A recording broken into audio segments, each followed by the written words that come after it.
The 2020 presidential election was one of the closest and most controversial in American history, and preliminary polling suggests that the 2024 rematch between former President Donald Trump and President Joe Biden will likely be just as hotly contested. However, there are two major differences between 2020 and 2024 that could prove to be the deciding factors in the race.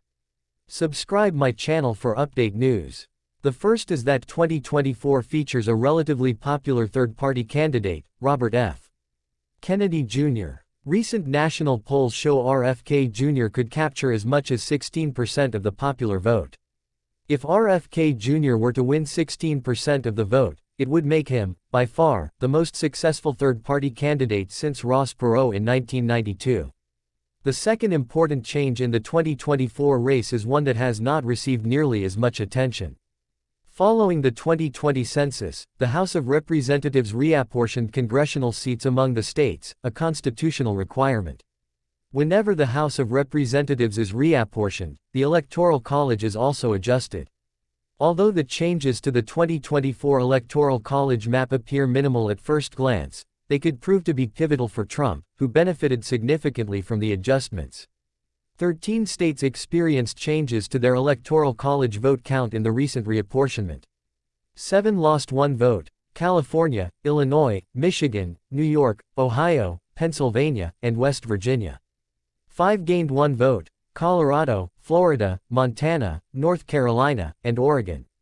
1 state, Texas, gained 2 votes. All told, Republican-leaning states gained 2 votes in the Electoral College and Democrat-leaning states lost 2. But the real impact of the changes is much larger than a 4-vote swing.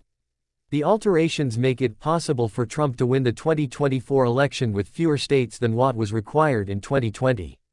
For example, in 2020, had Trump beat Biden in Arizona, Wisconsin and Georgia, all states he lost, Trump still would have been 1 vote shy of the 270 Electoral College vote requirement needed to win the race outright.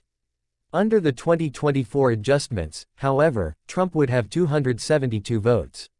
Similarly, all other states remaining the same, had Trump won Georgia and Pennsylvania in 2020, Biden would still have had enough votes to win the presidency. Under the 2024 vote count, Trump would win with exactly 270 votes under such a scenario. These aren't the only situations in which the 2024 changes to the Electoral College apportionment would have had an impact, either. There are a number of scenarios in which the new Electoral College vote count could have an effect, and all the hypothetical situations I could find showed that Trump, not Biden, would benefit. If Trump does win in 2024 and the changes to the Electoral College end up contributing to his success, Democrats will use the situation as an excuse to expand their efforts to replace the Electoral College model with a national popular vote system.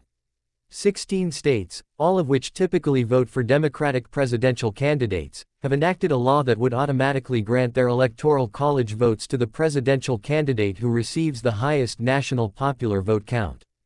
The law, which is part of an interstate compact agreement, does not go into effect until the total Electoral College votes controlled by the states in the agreement reaches 270. At present, the 16 states in the agreement control a combined total of 205 Electoral College votes.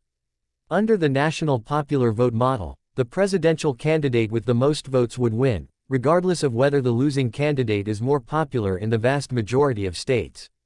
That means that the national popular vote would overrule the will of the voters in those states. The national popular vote proposal might be simpler and seem on the surface to be fairer, but it could prove to be disastrous for citizens living in much of the country, including in many blue states. One of the reasons the Founding Fathers chose the Electoral College model is that they were concerned that a national popular vote would give too much power to the citizens of the largest states. Under a national vote system, they reasoned that eventually politicians would neglect the needs of Americans in smaller states and rural regions in favor of urban areas where the most voters live. Since the population density of the United States has skyrocketed since the founding era, the founders' concerns are more relevant today than ever before. As an illustration, consider that in 2020, 158 million ballots were cast for president. Had a popular vote system been in place in 2020, Trump or Biden could have guaranteed a victory with about 79 million votes. The total ballot count for 10 of the highest populated states, California, Florida, Georgia, Illinois, New York, North Carolina, Ohio, Pennsylvania, Texas and Virginia, topped 82 million in 2020. That means that under a popular vote system, Trump or Biden could have become president without getting a single vote in 40 of the 50 states. A national popular vote model would also expand the impact of third-party candidates, because every vote cast for a third-party candidate would have a direct effect on the national vote count. In an election with one or more popular third-party politicians, a candidate could theoretically win the White House with the support of the citizens of just a handful of states and a fraction of the total vote count. The Electoral College model is far from perfect, but it's the best of many bad options. The United States is too large geographically and too diverse culturally and ideologically for a national popular vote system.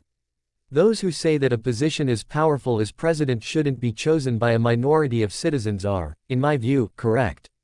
But the problem isn't in the method of choosing, but rather in the powers granted to the executive branch.